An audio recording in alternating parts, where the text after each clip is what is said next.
ಇವತ್ತು ರಾಜ್ಯದಲ್ಲಿ ಒಂದು ಸದ್ದು ಮಾಡಿದೆ 2-3 ವರ್ಷಗಳಿಂದ. ಭಾಳಷ್ಟು ಬಾರಿ ಈ ಬಗ್ಗೆ ಮಾಹಿತಿಯನ್ನು ನೀವು ನೋಡಿರ್ಬೋದಿಲ್ಲ ನನಗೆಲ್ಲ. ಜೈಲಿನಲ್ಲಿ ಮೊಬೈಲ್ ಕದ್ದು ಬಳಕೆ ಮಾಡುವಂಥದ್ದು, ಮಾತನಾಡುವಂಥದ್ದು, ಜೈಲಿನಲ್ಲಿ ಕೆಲವೊಂದು ಅಶ್ಲೀಲ ಘಟನೆಗಳು ಹಿಂದೆ ಯಾವಾಗ ಒಂದು ಸಲ ಘಟಿಸ್ತಾ ಇದ್ದಾವೆ. ಆದರೆ ಇವತ್ತು ರಾಜಾರೋಷವಾಗಿ ಏನು ದೇಶದ ಭಯೋತ್ಪಾದನೆ ಚಟುವಟಿಕೆಯಲ್ಲಿ ತೊಡಗಿದಂಥವರು, ಭಯೋತ್ಪಾದಕ ಲಿಸ್ಟ್ನಲ್ಲಿದ್ದಂಥವರು, ಅತಿಯಾದಂಥ ಗಂಭೀರವಾದಂಥ ಆರೋಪಗಳನ್ನು ಹೊತ್ತಿರೋಂಥವ್ರು ಇವತ್ತು ರಾಜಾರೋಷವಾಗಿ ಒಳಗಡೆ ವಿಡಿಯೋಗಳು ನೋಡುವಂಥದ್ದು, ಅದೇ ರೀತಿ ಅವರು ಮೊಬೈಲ್ಗಳು ಯೂಸ್ ಮಾಡುವಂಥದ್ದು ನೋಡಿದ್ವಿ. ಇವತ್ತೊಂದು ಜೈಲು ಅಂದರೆ ಶಿಕ್ಷೆಗೆ ಒಳಗಾಗುತ್ತಾ ಇರುವಂಥ ವ್ಯಕ್ತಿಗಳ ಒಂದು ಕೇಂದ್ರ. ಜೈಲು ಅಂದ್ರೆ ಶಿಕ್ಷೆಗೆ ಒಳಗಾದಂಥ ಅಪರಾಧಿಗಳ ಇರುವಂಥ ಒಂದು ಕೇಂದ್ರ. ಅಂಥಲ್ಲಿ ರಾಜಾರೋಷವಾಗಿ ಇವತ್ತು ಅದು ಉಗ್ರರ ಪಟ್ಟಿಯಲ್ಲಿರುವಂಥವ್ರು, ICS ಒಂದು ಸಂಘಟನೆ ಸದಸ್ಯರು, ಇಂಥವರು ಕೂಡ ಈ ಆರಾಮಾಗಿ ICRMA ಅವರೆಲ್ಲ ಸವಲತ್ತುಗಳನ್ನು ಉಪಯೋಗಿಸುವಂಥದ್ದು ನೋಡಿದ್ರೆ ಇವತ್ತು ಸಂಪೂರ್ಣವಾಗಿ ರಾಜ್ಯ ಸರ್ಕಾರ ಕಾನೂನಿನಲ್ಲಿ ವಿಫಲವಾಗಿದೆ. ಕೂಡಲೇ ಕಾನೂನು ಮಂತ್ರಿಗಳು, ನಮ್ಮ ಗೃಹ ಮಂತ್ರಿಗಳು ರಾಜೀನಾಮೆ ಕೊಡಬೇಕು ಅಂತೇಳಿ ನಾವು ಭಾರತೀಯ ಜನತಾ ಪಕ್ಷದ ಒತ್ತಾಯ ಮಾಡ್ತೀವಿ. ಇವತ್ತು ಉಗ್ರರು ಕೂಡ ಇಷ್ಟು ICRMA ಆಗಿರೋದ್ರಿಂದ ಇವತ್ತು ಭಾಳಷ್ಟು ಒಂದು ತಪ್ಪು ಸಂದೇಶ ಈ ಸಮಾಜದಲ್ಲಿ ಹೋಗ್ತವೆ. ಯಾಕಂದರೆ ತಪ್ಪು ಮಾಡಿದವನಿಗೆ, ಉಗ್ರ ಸಂಘಟನೆ ಇರೋಂಥವ್ರಿಗೆ, ಭಯೋತ್ಪಾದ ಚಟುವಟಿಕೆ ಇದ್ದವರಿಗೆ ಇವತ್ತು ಅಷ್ಟು ಆರಾಮ ಇರೋದ್ರಿಂದ ಇನ್ನೊಬ್ಬ ಹುಟ್ಟಲಿಕ್ಕೆ ಯಾರೂ ಹೆದರೋದಿಲ್ಲ, ಭಯೋತ್ಪಾದನೆ ಹುಟ್ಟಲಿಕ್ಕೆ. ಅಂಥ ಒಂದು ಭಾಳಷ್ಟು ನೆಗ್ಲಿಜೆನ್ಸಿ ಈ ಸರ್ಕಾರದಲ್ಲಿ, ಪ್ರತಿಯೊಂದು ಕೂಡ ನೆಗ್ಲಿಜೆನ್ಸಿ. ರೈತರ ಬಗ್ಗೆ ನೆಗ್ಲಿಜೆನ್ಸಿ, ಆದಷ್ಟು ಬೇಗನೆ ಸ್ಪಂದನೆ ಮಾಡೋಂಗಿಲ್ಲ. ಮೊನ್ನೆ ಒಂದು ಭಾಳಷ್ಟು ನಿಮ್ಮ ಮೀಡಿಯಾದಲ್ಲಿ ಭಾಳಷ್ಟು ಹರಿದಾಡ್ತಿತ್ತು, ಪತ್ರಿಕೆಯಲ್ಲಿ ಬಂದಿದೆ. ಈ ಗಾಂಜಾ ಮತ್ತು ಅಫೀಮು, ಮಾದಕ ದ್ರವ್ಯಗಳನ್ನು ನಮ್ಮ ರಾಜ್ಯದಲ್ಲಿ ಕೂಡ ಹೆಚ್ಚು ಬಳಕೆ ಆಗ್ತಾ ಇರುವಂಥದ್ದು. ಇದು ಕೂಡ ನಮ್ಮ ಸಮಾಜದಲ್ಲಿ ಒಂದು ಕೆಟ್ಟವಾದಂಥ ಒಂದು ಬೆಳವಣಿಗೆ ಬೆಳೀತಾ ಇದೆ.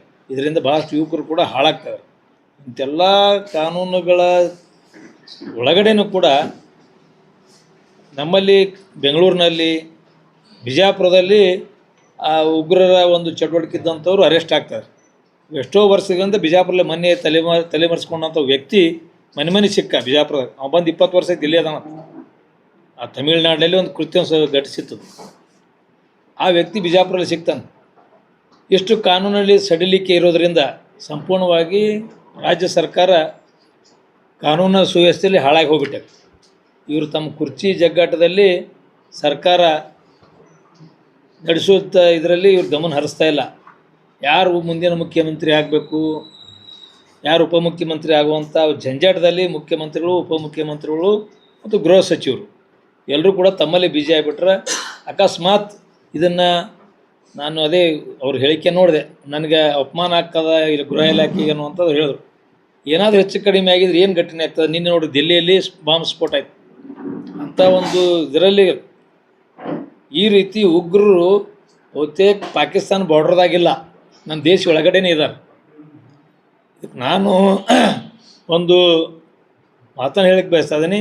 ಆಂತರಿಕ ಭಯೋತ್ಪಾದಕರು ಹೆಚ್ಚಾಗಿದ್ದಾರೆ ನಮ್ಮ ದೇಶದಲ್ಲೇ, ಆಂತರಿಕವಾಗಿದ್ದಾರೆ. ಇಲ್ಲಿ ಅವರನ್ನು ಮೈಂಡ್ಸೆಟ್ ಚೇಂಜ್ ಮಾಡಿಕೊಂಡು ಅವ್ರನ್ನ ವ್ಯವಸ್ಥಿತವಾಗಿ ತಯಾರು ಮಾಡುವಂಥ ಒಂದು ಏನೋ ಕೆಲಸ ಕಾರ್ಯ ಇಲ್ಲಿ ನಡೀತದೆ. ಅದನ್ನು ಮಟ್ಟ ಹಾಕ್ಬೇಕು. ಮೊದಲು ಮುಗ್ಧರನ್ನು ಈ ಚಟುವಟಿಕೆಗೆ ತಲೆ ತುಂಬಿ ತೊಡಗಿಸುವಂಥ ಕೆಲಸ ನಮ್ಮಲ್ಲಿ ನಡೆದಿದೆ. ನೀನು ಒಬ್ರು ಯಾರೋ ನೋಡಿದೆವು, ಯಾರೋ ಡಾಕ್ಟ್ರ್ ಅವನ ಮನೆಯಲ್ಲೇ ಎಷ್ಟೋ KG ಗಟ್ಟಲೆ ಸ್ಫೋಟಕ ವಸ್ತುಗಳು ಮತ್ತು ಶಸ್ತ್ರಾಸ್ತ್ರಗಳು ಸಿಕ್ಕಾವು.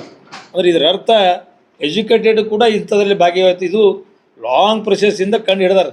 ಅಂದರೆ ಇನ್ನೂ ನಾವು ಯಾವ ರೀತಿಯಲ್ಲಿ ಫಾಸ್ಟಾಗಿ ಕೆಲಸ ಮಾಡಬೇಕು ಅನ್ನೋವಂಥದ್ದು ಅರ್ಥ ಮಾಡ್ಕೋಬೇಕಾದ್ರೆ, ಅದ್ರ ಜೊತೆಯೇ ಇವತ್ತೇನು ಜೈಲುಗಳಲ್ಲಿ ಈ ರೀತಿ ರಾಜಾರೋಷವಾಗಿ ಕೈದಿಗಳಿಗೆ ICRMA ಒಂದೇನು ವ್ಯವಸ್ಥೆ ಮಾಡಿಕೊಡುವಂಥ ಸರ್ಕಾರದ ಒಂದು ವ್ಯವಸ್ಥೆಯನ್ನು ಖಂಡಿಸ್ತಾ ಇದೆ ಭಾರತೀಯ ಜನತಾ ಪಕ್ಷ.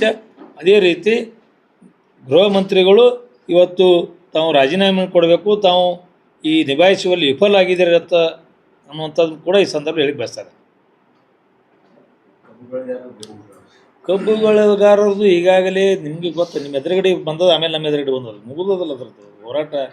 3,300 ರೈತರೇ ಒಪ್ಕೊಂಡ್ಬಿಟ್ರೆ, ಇನ್ನೂ ಕೆಲವರೇನು ಮುದೋಳದಾಗ ಸ್ವಲ್ಪ ಫ್ಯಾಕ್ಟ್ರಿಯವರಿಗೆ ಹೊಂದಾಣಿಕೆ ಇಲ್ಲ. ಅಲ್ಲಿ ಫ್ಯಾಕ್ಟ್ರಿಯವರಿಗೇನೋ ವೈಯಕ್ತಿಕ ಸ್ವಲ್ಪ ಸಮಸ್ಯೆ ಇದ್ದಂಗೆ ಕಾಣಿಸ ಅಲ್ಲಿ ಮಾಡ್ತಾಯಿದ್ದಾರೆ. ಬೇರೆ ಇಂಡಿ ತಾಲೂಕಿನಲ್ಲಿ ನಾನು ಇದು ಬೆಳಿಗ್ಗೆ ಆ ಕಡೆ ಇದ್ದೆ, ಫ್ಯಾಕ್ಟ್ರಿಗಳು ಸಾಗಣೆ ನಡೀತದೆ, ಕಬ್ಬು ನುರಿಸ್ತಾ ಇದ್ದಾರೆ. ನಗರ ಶಾಸಕರು ಏನೋ ಫ್ಯಾಕ್ಟ್ರಿ ಅದು ರೈತರ ಬೈಯಿಂದ ಕೇಳಿದ್ರೆ ಚಲೋ ಆಕ. ನಾ ಅಂದ್ರೆ ಮತ್ತೆ ರಾಜಕಾರಣ ಹಾಕೋದು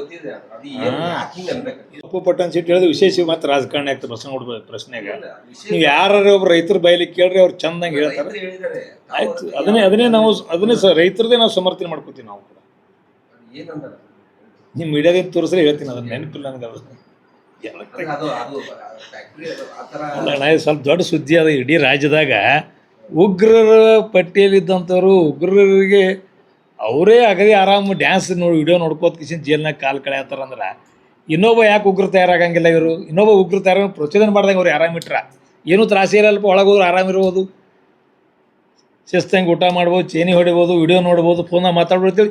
ಈ ಸಂದೇಶ ಪಾಸ್ ಆಗ್ತದ. ಇದ್ರ ಸಲುವಾಗಿ ಕಾನೂನು ಸುವ್ಯವಸ್ಥೆ ಹದಗೆಟ್ಟದ, ಬಿಗಿ ಮಾಡುವಲ್ಲಿ ನೀವು ವಿಫಲರಾಗಿರ್ತೇಳಿ ಇವತ್ತು ನಾವು ಭಾರತೀಯ ಜನತಾ ಪಕ್ಷ ಪ್ರತ್ಯೇಕ ಸಭೆಯನ್ನು ಕರೆದು ಇದನ್ನು ಖಂಡಿಸ್ತಾ ಇದ್ದೀವಿ. ಇದನ್ನು ನೀವು ಹೆಚ್ಚು ಸುದ್ದಿ ಮಾಡ್ಬೇಕಂತ ನಮ್ಗೆ ವಿನಂತಿ ಅದ. ನೀವು ಕೇಳೋದು ತಪ್ಪತ್ತಲ್ಲ, ಇದ್ರ ಕಡೆ ಹೆಚ್ಚು ಗಮನ ಕೊಡ್ರಿ. ಸಣ್ಣ ಪುಟ್ಟು ಇವೆಲ್ಲ ಏನಂತಾರಲ್ಲ ಬ್ರ್ಯಾಂಡ್ಗಳಿಗೆ ಫೈರ್ ಅಂಥವಕ್ಕೆಲ್ಲ ಆಮೇಲೆ ನೋಡೋಣತ್ತ. ಮೊದಲು ಇದು ದೇಶಕ್ಕೆ, ನಮ್ಮ ರಾಜ್ಯದಲ್ಲಿ ಅದು ವಿಶೇಷವಾಗಿ ಇದು ರಾಜ್ಯದಾಗ ಪ್ರತಿ ಸಲ ಘಟಿಸ್ತಾ ಇರ್ತದೆ. ಹಂಗೆ ಮೊಬೈಲ್ ಅಂತರೂ ನಾವು ಭಾಳ ವರ್ಷದಿಂದ 20 ವರ್ಷದಿಂದ ಕೇಳ್ಕೊತ ಬಂದ್ವಿ. ಇದು ಉಗ್ರರಿಗೆ ಅವ್ರಿಗೆ ಅಲ್ಲಿ ಯಾರೂ ಭೇಟಿಯಾಗಲ್ಲ ಸುದ್ದಿ ಕೊಡಬಾರ್ದು. ಒಂದು ನಾನು ಪರಪ್ಪನ ಆಗ್ರಹ ಅದಲ್ಲ, ಆ ಜೈಲಿಗೆ ಹೋಗಿದ್ದೆ ಒಂದು ಸಲ. ನಾನು ಎಮ್ ಎಲ್ ಇದ್ದಾಗ ನಮ್ಮದೊಂದು ಸಮಿತಿ ಇತ್ತು, ಅಂದ್ರೆ ಕಮಿಟಿ ಮಾಡ್ತಾರಲ್ಲ, ಆ ಸಮಿತಿ ಇದಕ್ಕೆ ತನಿಖೆ ಹೋಗಿದ್ದೇನೋ. ಅಲ್ಲಿ PWD ಕಮಿಟಿ ಇದ್ದಕ್ಕೆ ಯಾವುದೋ ಒಂದು ಇದು ಆಗಿದೆ ಅಂತೇಳಿ ಅಲ್ಲಿ ಕೆಲವೊಬ್ರು ಭೇಟಿಯಾಗಕ್ಕೆ ಕೊಡಲಿಲ್ಲ ನಮಗೆ. ಈ ಛಾಪಾ ಕಾಗದ ಹಗರಣ ವ್ಯಕ್ತಿ ಇದ್ದಲ್ಲ ಯಾರೋ ತೆಲಗಿ ಭೇಟಿಯಾಗಕ್ಕೆ ಬ್ಯಾನ್ ಇತ್ತು. ಸಾರ್ವಜನಿಕರು ಅಥವಾ ಯಾರೇ ವಿಚಾರ ಸಂಜೋಡಿ ಮಾತಾಡಬಾರ್ದು, ದೂರಿಂದ ನೋಡ್ರಿ ಅಂತ ಹೇಳಿದ್ರು ನಮಗೆ. ಅದೇ ತೆಲಗಿಗೆ ಅಂದ್ರೆ ಈ ರೀತಿ ಇದ್ನಂತೂ ಇವ್ರನ್ನೂ ಯಾರೂ ಭೇಟಿ ಮಾಡೋಕೆ ಕೊಡ್ಬಾರ್ದು. ಯಾಕೆ ಇವ್ರು ಏನಾರ ಸಂದೇಶ ಹೊರಗೆ ಕಳಿಸ್ತಾರೆ, ಒಳಗೆ ಬರ್ತಾವೆ, ಇಂಥ ಆಗ್ಬಾರ್ದು ತಿಳ್ಕೊಂಡು ಇವರೆಲ್ಲ ನಿರ್ಬಂಧಿರ್ತದೆ. ಇಂಥವ್ರ ಕೈಯಾಗೆ ಇವತ್ತು ಆ್ಯಂಡ್ರಾಯ್ಡ್ ಮೊಬೈಲ್ ಏನಂತಾರೆ ಹುಡುಗಾಡು, ಆ ಮೊಬೈಲ್ದಾಗ ಇವರು ವಿಡಿಯೋ ನೋಡಿ ಫೋನ್ದಾಗ ಮಾತಾಡಿ ಇಷ್ಟೆಲ್ಲ ಆರಾಮಿದ್ರೆ ಇವತ್ತಿನ ವ್ಯವಸ್ಥೆ ಎಲ್ಲಿಗೆ ಹೋಗ್ಬಿಟ್ಟದ? ಈಗ ರಾಜ್ಯ ಸರ್ಕಾರ ಕಾನೂನಿನಲ್ಲಿ ವಿಫಲ ಆಗಿದೆ, ಹಾಗೆ ಕೇಂದ್ರ ಸರ್ಕಾರದಲ್ಲಿ ಬ್ಲಾಸ್ಟ್ ಆಗಿದೆ. ಬ್ಲಾಸ್ಟ್ ಅಂತೂ ಎಲ್ಲ ಕಡೆ ಆಗ್ತದೆ. 1 ಮಿನಿಟ್ ದೇಶದಲ್ಲೇ ಆಗಿದೆ ಬ್ಲಾಸ್ಟ್ ಆಗ್ತಿರ್ತದೆ. ಡೆಲ್ಲಿ ಬೇರೆ, ಬಿಜಾಪುರ 1 ಮಿನಿಟ್ ಬರೀ ನೀವು ಕೇಳೋದು ಕರೆಕ್ಟ್. ದಿಲ್ಲಿನೇ ಬಿಜಾಪುರೇ, ಬೆಂಗಳೂರೇ. ಆ ಲೆವೆಲ್ಗೆ ಅದು ದೊಡ್ಡದೆ, ನಮ್ಮ ಲೆವೆಲ್ಗೆ ಇದು ದೊಡ್ಡದೆ. ಎಲ್ಲಿ ಆಗ್ಬಾರ್ದು ಇಡೀ ದೇಶದಾಗ. ನಾನು ಹೇಳ್ತಾ ಇರೋದು ಜೇಲ್ ಅಲ್ಲಲ್ಲ, ನಾ ಏನು ಹೇಳ್ತೀನಿ ಪೂರ ಕೇಳ್ರಿ. ಸ್ವಲ್ಪ ಜೇಲ್ನಾಗಿದ್ದಂಥವ್ರು, ಜೇಲ್ ಒಳಗಡೆ ಇದ್ದಂಥವ್ರು ಈ ರೀತಿ ಸವಲತ್ತು ಕೊಟ್ರೆ ಇದು ಒಂದು ಬೇರೆಯವ್ರಿಗೆ ಏನು ಸಂದೇಶ ಹೋಗ್ತದೆ? ಇದು ಒಂದು ಮೆಸೇಜ್, ರಾಂಗ್ ಮೆಸೇಜ್ ಹೋಗ್ತದೆ. ಇದನ್ನು ತಡಿಬೇಕು ಫಸ್ಟ್. ಆಲ್ರೆಡಿ ಕಾಂಗ್ರೆಸ್ ನಾಯಕರು ಒಪ್ಕೊಂಡಿದ್ದಾರೆ, ಅನಿಲ್ ಲಾಡವರು ಇದನ್ನು ಒಪ್ಕೊಂಡಿದ್ದಾರೆ. ಮಿಸ್ಟೇಕ್ ಆಗ್ಯದ, ನೀವು ರಾಜೀನಾಮೆ ಕೊಡ್ರಿ ಅಂತ ನಾವು ಆಗ್ರಹ ಮಾಡ್ತೀವಿ ಇವ್ರನ್ನ, ಕಾನೂನು ನಮ್ಮ ಗೃಹ ಮಂತ್ರಿಗಳಿಗೆ. ಅದನ್ನು ಖಂಡಿಸಲೇಬೇಕು. ಅದನ್ನು ನಾವು ಪಾಪ ಸತ್ತಂಥವ್ರ ಬಗ್ಗೆ ನಾವು ಸಂತಾಪ ವ್ಯಕ್ತಪಡಿಸ್ಬೇಕು. ಇದು ನಮ್ಮ ಕರ್ತವ್ಯ ಅಲ್ರಿ. ನಾ ಏನು ಹೇಳ್ತೀನಿ, ಬಿಜಾಪುರದಾಗ 20 ವರ್ಷ ಇದ್ದ, ಇಲ್ಲಿ ರಕ್ಷಣೆ ಅಂಥವ್ರು ಸಿಗಾಗತ್ತೆ ಬಿಜಾಪುರದಾಗ ಅನ್ನುವಂಥದ್ದು. ಉಗ್ರ ಕೃತ್ಯಲ್ಲಿ ಇದ್ದಂಥ ವ್ಯಕ್ತಿ ಬಿಜಾಪುರದ ತಲೆಮರೆಸ್ಕೊಂಡು 15-20 ವರ್ಷ ಹೆಸರು ಬದಲಾಯಿಸ್ಕೊಂಡು ಅವ ID ಕಾರ್ಡ್ ಮಾಡಿ, ಅವು ವಿಸಿಟಿಂಗ್ ಕಾರ್ಡ್ ಏನದ ಇದು ಆಧಾರ್ ಕಾರ್ಡ್ ಮಾಡಿಕೊಂಡು ಗೌರ್ಮೆಂಟ್ ಬ್ಯಾಂಕ್ನ ಸಾಲ ತೊಗೊಳೋಣ ಅಂದ್ರೆ ಇಷ್ಟು ನಮ್ಮ ನಗರದಾಗೆ ಅದು ಇಂಥವ್ರಿಗೆ ಕೂಡ ರಕ್ಷಣೆ ಸಮಾಜದಲ್ಲಿ ಅಥವಾ ನಮ್ಮ ಜನರು ಗೊತ್ತಿಲ್ಲರಿ ಕೊಟ್ಟಾರವ್ನಿಗೆ. ಅಂದ್ರೆ ಈಗ ಡಕ್ಕೊಳಾಕಿದ್ದು ನಮ್ಮದು ಇಂಡಿಯಾದಾಗ ಕರ್ನಾಟಕ ಭಾಳ ಅಗದಿ ಸೇಫೆಸ್ಟ್ ಸ್ಟೇಟ್ ಅನ್ನಿಸ್ತದೆ ಇಂಡಿಯಾ, ಇದು ಕರ್ನಾಟಕದ. ಅದಕ್ಕೆ ಕಾನೂನು ಸುವ್ಯವಸ್ಥೆ ನೋಡ್ರಿ, ನೀವು ಕಾನೂನು ಸುವ್ಯವಸ್ಥೆನ ಜವಾಬ್ದಾರಿ ನಾವು ಹೊತ್ತಿಲ್ಲ, ನೀವು ಹೊತ್ತಿಲ್ಲ. ನಾವು ಸಾಮಾಜಿಕ ಕಾರ್ಯಕರ್ತರು. ಸಮಾಜದಲ್ಲಿ ನಮ್ಮ ಕಿವಿ ಬಿದ್ದಂಥದ್ದು, ಕಣ್ಣಿಗೆ ಕಂಡಂಥದ್ದು, ಏನು ಜನರಿಂದ ಕೇಳಿಸಿದಂಥದ್ದು, ಸರ್ಕಾರ ಗಮನ ತರುವಂಥದ್ದು, ಇದನ್ನು ಖಂಡಿಸುವಂಥದ್ದು ನಿಮ್ಮನ್ನೆಲ್ಲ ಕರ್ತವ್ಯ. ಪತ್ರಕರ್ತರದ್ದು ಕರ್ತವ್ಯ, ನಂದು ಕೂಡ ಕರ್ತವ್ಯ. ಇಂಥವೇನಾದರೂ ದೇಶ ವಿರೋಧಿ ಅಥವಾ ಕಾನೂನು ವಿರೋಧಿ ಆಮೇಲೆ ಏನಾದರೂ ಅಂತ ಕಂಡು ಬಂದರೆ ಅದನ್ನು ನಾವು ಸರ್ಕಾರ ಗಮನ ತಗೊಳ್ಳುವಂಥದ್ದು, ಇದನ್ನು ಕಟ್ಟುನಿಟ್ಟು ಕ್ರಮ ತಗೋಬೇಕು ಹೇಳುವಂಥದ್ದು ನಿಮ್ಮದು ಕರ್ತವ್ಯ ಕೂಡ, ನನ್ನದು ಕರ್ತವ್ಯ ಕೂಡ. ಆ ಕೆಲಸ ನಾ ಮಾಡ್ಬೋದು. ಅದು ನಿರಂತರವಾಗಿ ಇಲಾಖೆಗಳು ಆಯಾ ರೀತಿ ಹಂತದಲ್ಲಿ ಕೆಲಸ ಮಾಡ್ತಾಯಿದ್ದೇವೆ. 20 ವರ್ಷ ನಿಂತರೆ ಸಿಕ್ಕವು ಅಟ್ಲೀಸ್ಟ್, ಅದು ಬೇರೆ. ಈ ರೀತಿ ಅಡ್ಕೊಳ್ಳೋಕೆ ಜಾಗ ಐತೆ ಅಂದಂಗೆ ಐತೆ ನಮ್ಮಲ್ಲಿ.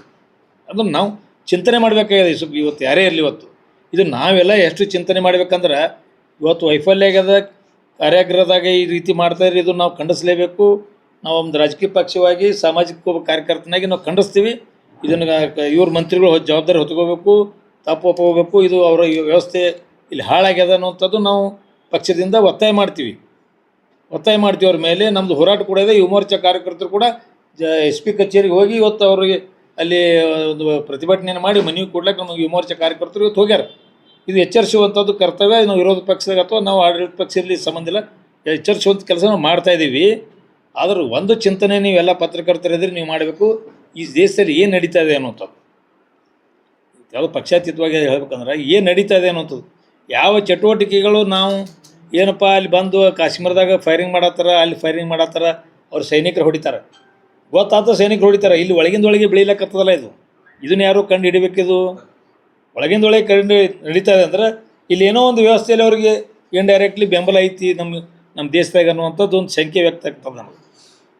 ಇಲ್ಲಿ ನಮ್ಮ ಬಿಜಾಪುರ ಕರ್ನಾಟಕ ಅಂತಲ್ಲ, ಕೆಲವೊಂದು ಕಡೆ ಆ ಉಗ್ರರು ನಮ್ಮಲ್ಲಿ ಹುಟ್ಟಿಸ್ತಾ ಇದ್ದಾರೆ. ಇವತ್ತು ಕುಕ್ಕರ್ ಸ್ಫೋಟ ಆಯಿತು ಬೆಂಗಳೂರದಾಗ, ಅದು ಯಾವುದೋ ಹೋಟೆಲ್ ಯಾವುದ್ರಿ ಅದು ಕ್ಯಾಂಟೀನ್, ಅಲ್ಲಿ ಇದು ಆಯಿತು.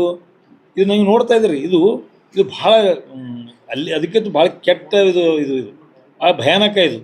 ಯಾಕಂದ್ರೆ ನೀವು ಡ್ರೆಸ್ ಕೋಡ್ ಮ್ಯಾಗ ಉಗ್ರ ನೋಡಿ ಗುಂಡು ಹೊಡಿತೀರಿ ನೀವು. ನಿಮ್ಮಂಥ ಡ್ರೆಸ್ ಮ್ಯಾಗ ಉಗ್ರರು ಅಡ್ಯಾಡತ್ತಾರ ಬಿಜಾಪುರದಾಗ ಬೆಂಗಳೂರದಾಗ ಅಲ್ಲಿ ಇಲ್ಲಿ ಅಂದ್ರೆ ಹೆಂಗೆ ಕಂಡು ಹಿಡಿಯವ್ರು ನೀವು? ಇದನ್ನು ಚಿಂತನೆ ಪ್ರತಿಯೊಬ್ಬರು ಮಾಡೋಕ್ಕೂ. ಇವತ್ತು ಮತ್ತು ಇದೇ ಮನೆಗೆ ಹುಡ್ತಾನೆ ಉಗ್ರ, ಇದೇ ಮನೆಗೆ ಅದನ್ನು ಕಂಡು ಹಿಡಿದು ಕಷ್ಟ ಆಗ್ಬಿಟ್ಟದ ಇಂಡಿಯಾದಾಗ ಅಥವಾ ನಮ್ಮ ಕರ್ನಾಟಕದಾಗ.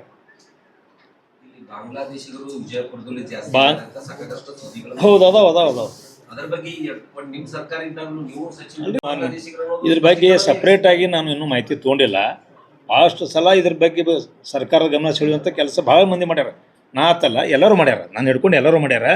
ಅದ್ರದ್ದು ಏನಾಯಿತು ಅನ್ನೋವಂಥದ್ದು ಒಂದು ಮಾಹಿತಿಯನ್ನು ತೊಗೊಂಡು ಇನ್ನೊಂದು ತಿಳಿಸ್ತೀನಿ. ಅದು ಸುಮ್ಮನೆ ಗೊತ್ತಿಲ್ಲಾರ ಮಾತಾಡೋದು ತಪ್ಪಾಗ್ತದೆ. ಎಷ್ಟು ಮಂದಿ ಹೊರಗೆ ಹಾಕ್ಯಾರ, ಎಷ್ಟು ಮಂದಿ ನೀವು ಕಂಡು ಹಿಡಿದಿರಿ ಅನ್ನೋದು ಕೇಳಬೇಕಲ್ಲ. ಮಾಹಿತಿ ಸರಿಯಾದ ರೀತಿಯಲ್ಲಿ ಮಾಹಿತಿ ಇದ್ರೆ ನಾವು ಹೇಳಕ್ಕೆ ಸಾಧ್ಯ ಅದ. ಬಜಾರಲ್ಲಿ ಒಳಗಡೆ ಶಾಪ್ ಅಲ್ಲಿ ಅಡ್ಕೊಂಡು ಕೂತಿದ್ದಾರೆ ಅಂತ ಹೇಳಿ ಲಾಸ್ಟ್ ಟೈಮ್ ಇದು ಸುದ್ದಿನೂ ಆಗಿತ್ತು. ಅದೇ ರೀ, ತನಿಖೆ ನಡೀತಾ ಇದೆ.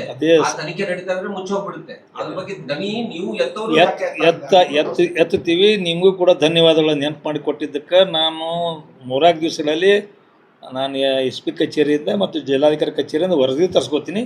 ಅದು ಏನೇನಾಗಿದೆ ನೋಡ್ಕೊಂಡು ನಮ್ಗೆ ಇನ್ನೊಂದು ಮುಂದಿನ ಪತ್ರಿಕಾ ಸಭೆಯಲ್ಲಿ ನಿಮಗೆ ತಿಳಿಸ್ತೀನಿ.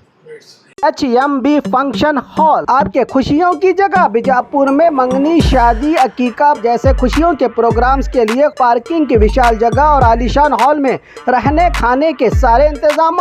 HMB function hall Ganesh Nagar, Bengaluru bypass road, Maruti and Toyota showroom, back side, Bijapur. Booking शुरू हो चुकी है।